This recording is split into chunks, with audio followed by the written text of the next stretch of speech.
My name is Sarah Boyd, and I'm the cider maker and one of the owners at Loch Mor Cider here in beautiful Prince Edward County. And we're here on a Wednesday afternoon or late morning. Dogs in the background chewing away on some grass as we have a chance to chat and sample. What did you bring us here to start with? So first up, we've got our 2019 Golden Russet. So the 2019, their Golden Russets were having an off year in the area, so there isn't very much of it. And because there wasn't very much coming from the local orchards around us, what came from our field made up a bigger proportion of the blend. And because it's dry farmed, like non-irrigated, it gets a lot sweeter. So it's 9.5%, which makes it more akin in a lot of ways to a white wine. Barrel aged, so it's picked up a lot of, the Golden Russet often picks up stone fruit sort of aspects to it, and this one's more like the dried fruits. It's also a traditional method, so it's been disgorged, and it's 0% residual sugar, so it's bone dry. So tell us about the facility and the place you have here. You opened a couple years ago. We opened our tasting room last year, but we actually bought the property in 2016. It's 35 acres, and we bought it with the intention of planting a cider apple orchard. So we started planting in 2017, and we've been adding to it every year.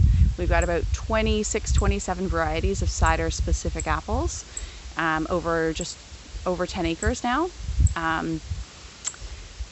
And we have gradually got our production space and tasting room built, and so that opened last year, and eventually we'll be using more and more proportion of those cider apples in our ciders. Mm-hmm. That is the intent.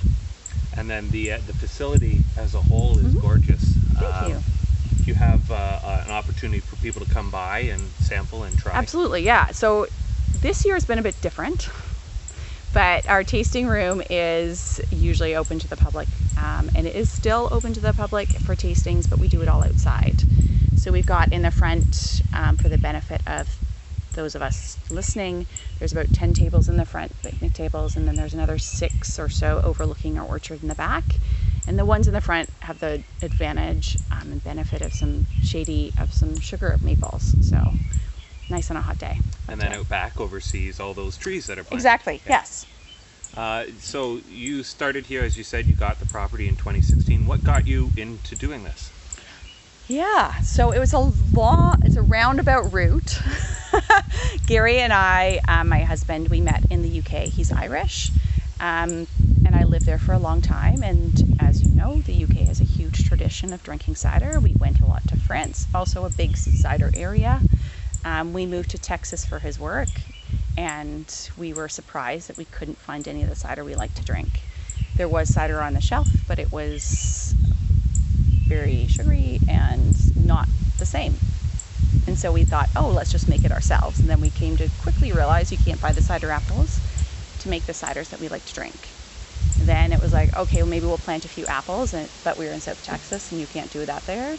I'm originally Canadian, so I thought if we're going to move and start an orchard, I would like to come with our kids back up to Canada. Then we narrowed it down in Canada based on apple growing regions. And Prince Edward County is so close to big cities, so beautiful, historic apple growing area. And it's like, there's people coming here anyway to visit the wineries and the food establishments. So it seemed like a great choice for setting up a cidery. And you're probably one of the very younger families in the group area as well. So it's a really unique space to be in overall, because you're sort of that first wave of the new cider makers that have come back into play. Have you noticed a camaraderie in the area? All of that kind of stuff as the dogs fight in the background?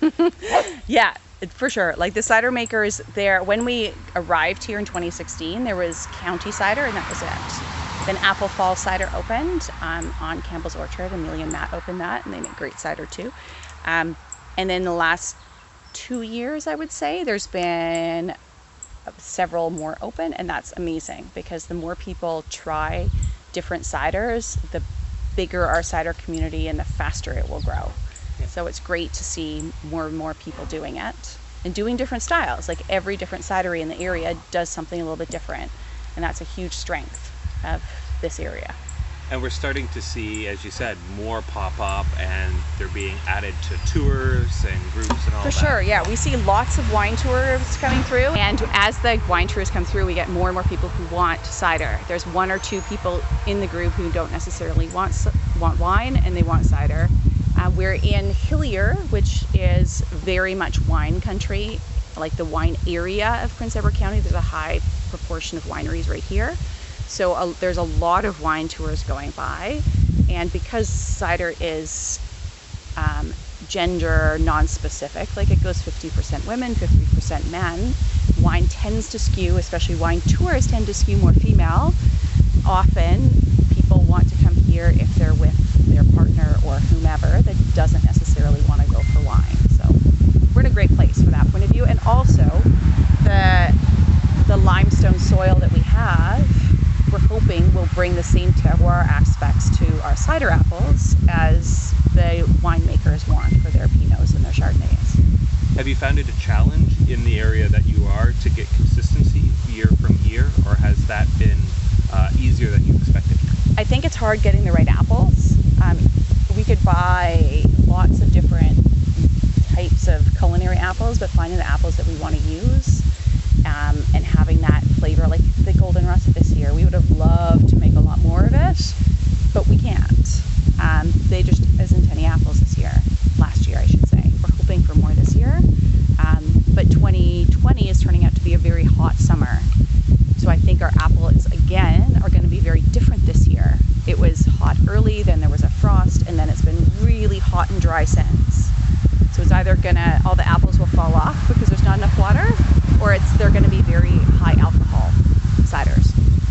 And that sort of brings us to one of the new things you have. You have a new designation. Can you tell me a little bit about that? Yes. So when I went to CiderCon in January, and I sat an exam, and I'm a certified sommelier. So they told me I was the third sommelier in Canada, which is amazing, and it's similar in status to a cicerone or a sommelier, knowing this is sort of second level that the American Cider Association recognize, and final level that they do right now.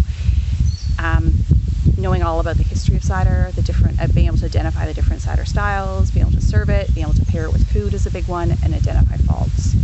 Those are the main aspects of it, and I was really interested in doing it to be able to communicate more effectively with different people to try and get more drinkers into the cider world, to expand people's horizons about what cider can be and what it is. It's got a huge tradition in lots of parts of the world, and there's so many different styles. So it'd be amazing if Ontario got further along that board. Yeah, and an amazing history in Ontario too, Absolutely, especially with things coming over. And I think the research that we've seen of late is cider is only 1% of the 1 to 2% of the entire alcohol market in the country. So there's a huge opportunity, and that's why we're seeing such growth. Yeah, and I think the growth in Ontario is clear too with the craft cideries. Craft cider in LCBO was growing at 14% last year, and it's the segment of cider that is growing in the LCBO, so that's amazing. And when you got started, you, like I said, were that part of that second wave. So when we started looking into things in 2015, there's about 50 cideries. There's now over 110 in the province. So that's when we first visited to try and just determine where we were going to go, and we came to Ontario in 2015. We've been talking about it since 2014, 2013, but yeah, and there were a lot less, and now there's over 100, I think. Is that right? Cideries in Ontario, which is amazing. And 275 about that in Canada now too. So, which you landed here and started up, and you started first as Settlers Cider, and we then did. You changed. We did. Why? So we chose our name before we came back to Canada. I've been living out of Canada for 17 years, and we found out in the middle of last summer that the term settlers can be offensive to some Indigenous Canadians. We had no idea, and it completely does not reflect who we are or what we want to represent, and so we decided to change it as soon as we could, and so we did that over the winter. And Loch Mor means Great Lake in Irish Gaelic. So suiting. Much more fitting, yeah. And that's the English language. It's not very accommodating in many ways. So what we're looking at is our orchard, and this is one half of our fields, and it starts at the left and works its way. And you can see the trees are put together different ways. Some of them have just got stakes, and some of them are on a currently 3-wire, but it will end up being a 4-wire trellis system. And they're a lot closer together. So this is what you call dwarf trees. They have smaller rootstocks. They are tied to the wires like a grape would be, to help it provide stability, and the tree uses less energy creating the wood and more energy creating fruit faster. So these trees will produce fruit faster, which is why we planted them. The big downside is that they need more irrigation and they don't last as long. The lifespan of these trees is a lot less. But we wanted to get them in the ground fast because we wanted to make the cider that we liked with the cider fruit. The ones over there are slightly bigger semi-dwarfs, and though they were planted in 2017 as well, and you can see they're starting to look more like trees. The semi-dwarfs you see on this side are just planted about 2 months ago, so that's our extra 5 acres that we have planted, and they'll end up being maybe 12 to 15 feet tall, but they will last a lot longer as well. And we have 27 varieties, mainly European and French varieties, bitter sweets, bitter sharp, so they have tannins in them. Big blocks that we've got a lot of Dabinet. We've got some Kingston Black.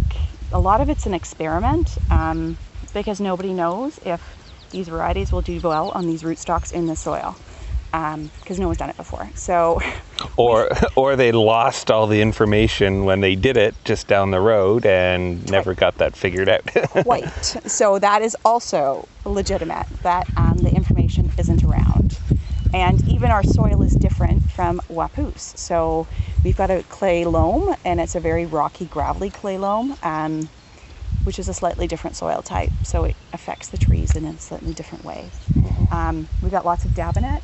We've got Harry Nasser's Jersey. We've got Ellis Bitter. We've even got on the final row a bit of my own experiment. One of the varieties that Charles Claude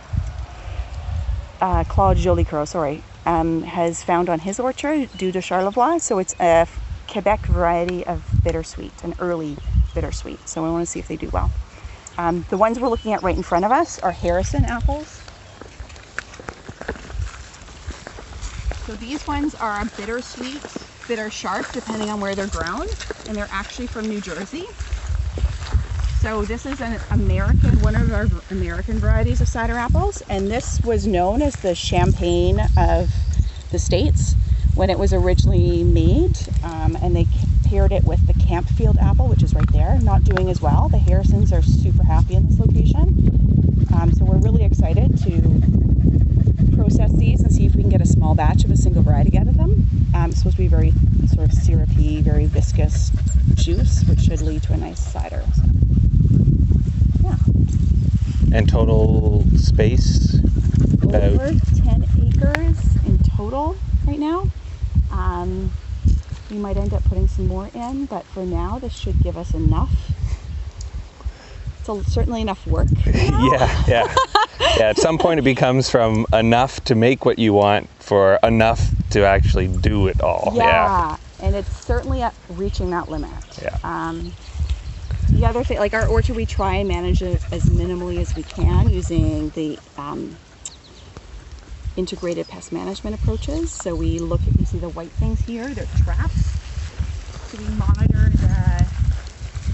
the bugs. There's like pheromone traps to see which bugs are coming, so we can monitor and see if we have any insect pressure and what thresholds. We also have these like red ties, and they're mating disruption pheromones. So they confuse the bugs because they smell like the female partner, so they can't figure out how to mate because they can't find the. I know, funny, right? But the whole orchard's very dry right now. Full of fossils too. Oh, from way back when. Yeah. Interesting. Limestone bedrock. Well, thank you so much. If people want to get some of your product, where is it available, and how can they follow you? Yeah, so we're on Instagram at Loch Mor Cider Co. On Facebook is the same handle. We're in Hillier, Prince Edward County, if anyone's out for a trip, and we ship all over the province. So online, lochmorcider.com. Thank you so much for your time. Thanks, Barry.